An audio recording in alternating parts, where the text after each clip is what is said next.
नमस्कार दोस्तों।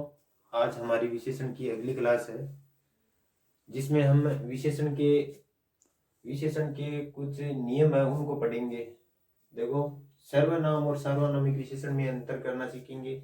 उसके बाद में हम विशेषण की अवस्थाओं के बारे में पढ़ेंगे और विशेषण की अवस्थाओं के बाद हम संज्ञा से विशेषण कैसे बनते हैं वो पढ़ेंगे और उसके बाद में सर्वनाम से विशेषण कैसे बनते हैं वो पढ़ेंगे और उसके बाद में अव्यय से विशेषण कैसे बनते हैं वो बताया जाएगा आपको।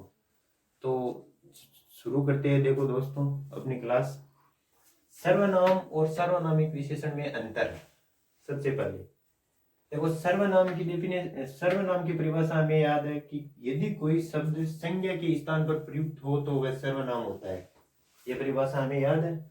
अब देखो, जब वही शब्द संज्ञा के तुरंत पहले प्रयुक्त हो तो सार्वनामिक विशेषण कहलाता है। अब देखो, उदाहरण है, जैसे पहला उदाहरण है, मैं उसे भुला नहीं सकता। तो इसमें देखो, उसे क्या है, उसे यहाँ सर्वनाम होगा।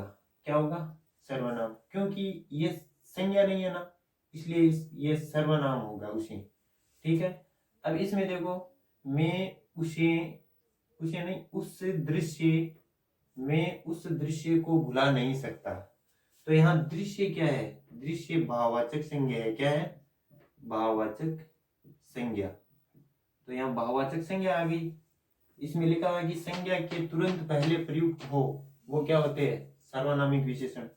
तो ये उस क्या हो जाएगा? ये सार्वनामिक विशेषण हो जाएगा। क्या हो जाएगा? सार्वनामिक विशेषण। ठीक है। इसी प्रकार एक उदाहरण यहाँ है, देखो, उसको लाना। उसको क्या है? उसको यहाँ सर्वनाम है, क्योंकि लाना आगे क्रिया आ गई, संज्ञा नहीं आई, इसलिए उसको क्या हो जाएगा? सर्वनाम हो जाएगा। इसमें देखो, उस पुस्तक यहाँ संज्ञा है। क्या है? संज्ञा है। तो इससे पहले सार्वनामिक विशेषण आएगा। संज्ञा के तुरंत पहले प्रयुक्त हो वो क्या होता है? सार्वनामिक विशेषण। ये क्या है? सार्वनामिक विशेषण है। ठीक है। एक उदाहरण ये है, देखो, वह हमारा मकान है। अब देखो, ये वह है ना, ये तो है सर्वनाम। क्या है? सर्वनाम। ठीक है। अब मकान यहाँ संज्ञा के तुरंत पहले ये वह आ गया ना, ये सार्वनामिक विशेषण है। क्या है? सार्वनामिक विशेषण है। ठीक है। इसमें इस प्रकार हमें अंतर करना आना चाहिए ताकि हमारा क्वेश्चन गलत नहीं हो। ठीक है। अब देखो, विशेषण की अवस्थाएं आ गई। अवस्थाएं 3 होती है विशेषण की। पहली अवस्था है मूलावस्था या सामान्य अवस्था, जिसमें हम श्रेष्ठ बोलते हैं। ठीक है। और आगे है तुलनावस्था, उत्तरावस्था या मध्यम अवस्था, इसमें श्रेष्ठतर हो जाता है, और उत्तमावस्था में श्रेष्ठतम हो जाता है। इसका मैंने उदाहरण दिया है। देखो, सचिन क्रिकेट अच्छा खेलता है। तो इस सेंटेंस को हम मूलावस्था में रखेंगे। ठीक है। इस वाक्य को हम मूलावस्था में रखेंगे। और सचिन राहुल से अच्छा क्रिकेट खेलता है। सचिन राहुल से अच्छा क्रिकेट खेलता है।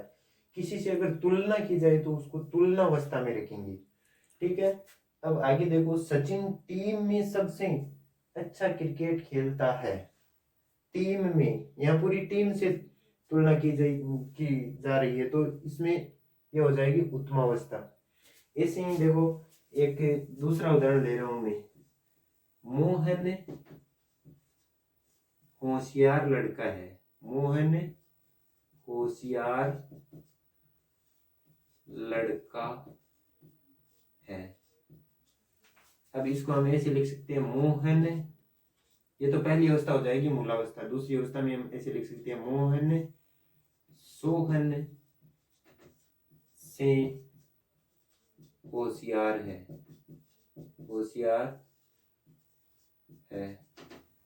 और उत्तम अवस्था में हम इसको ऐसे लिख सकते हैं, मोहन कक्षा में सबसे होशियार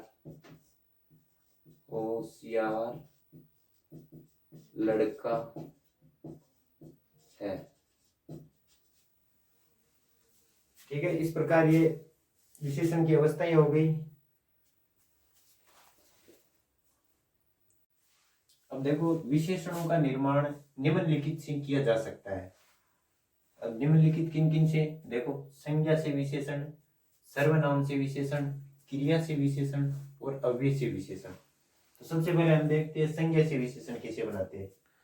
तो जैसे भारत संज्ञा है, भारत का अगर हम विशेषण बनाएंगे तो हो जाएगा भारतीय। क्या हो जाएगा? भारतीय, भारतीय।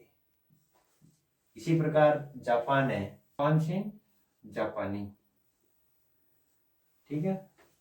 और गांव ग्राम, गांव ग्राम से हो जाएगा ग्रामीण। क्या हो जाएगा?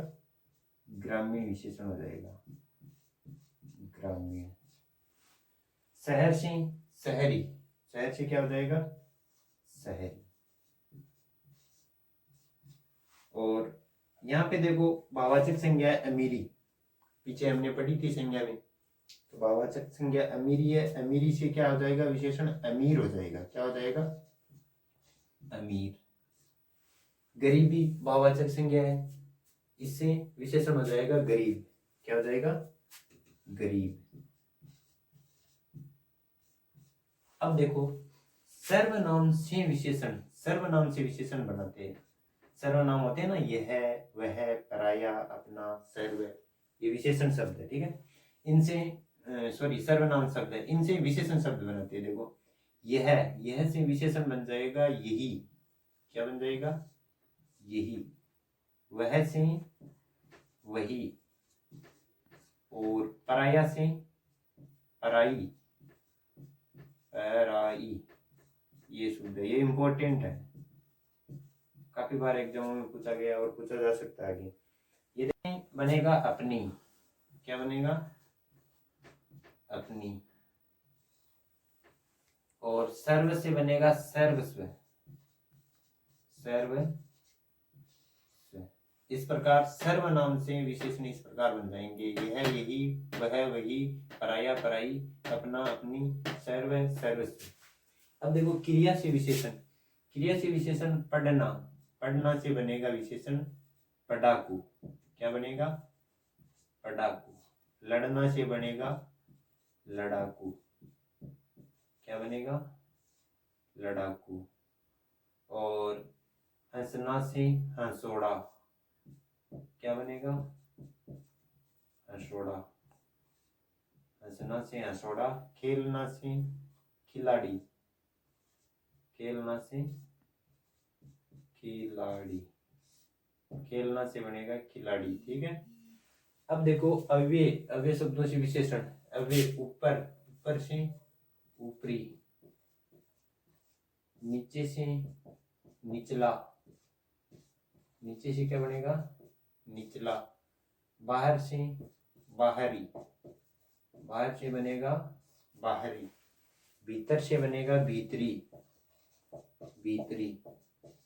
और आगे से अगाड़ी, अगाड़ी या अगला, अगाड़ी या अगला, ठीक है। पीछे से बनेगा पिछाड़ी या पिछला, पिछाड़ी, पिछाड़ी या पिछला। तो दोस्तों ये अपनी विशेषण की क्लास आज पूरी हो गई है। अब आपको आगे क्लास दी जाएगी क्रिया की विकारी शब्दों में। तो थैंक यू दोस्तों, आज इतना ही।